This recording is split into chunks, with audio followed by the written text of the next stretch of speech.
today's video, I'm going to teach you how to add bullet points in Canva.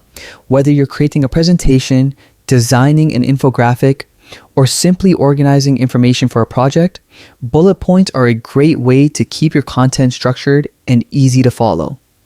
They make your design look polished while helping viewers absorb information quickly. Let's jump right into it. First, open your Canva project and navigate to the page or design where you want to add your bullet points. Once you're there, select the text box where you'd like to insert them. Clicking directly on your text box is important because it activates Canva's text editing tools, allowing you to make formatting changes instantly. Now, look toward the top toolbar in Canva. You'll notice various options such as font style, size, color, and alignment. Among these icons, you'll find a small bullet list icon. That's what you'll use to create your bullet points. If you don't see it right away, click on the three dots on the right side of the toolbar to expand more options. Once visible, click the bullet icon and bullet points will appear before each line of your text. As you type and press enter, Canva automatically adds a new bullet for the next line.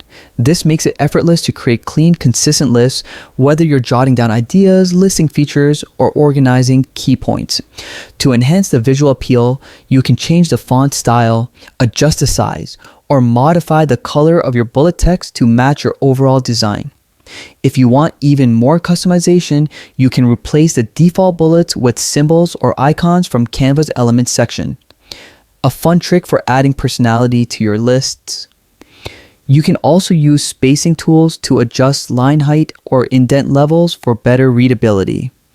Once you're done, always preview your design to ensure everything looks neat and balanced.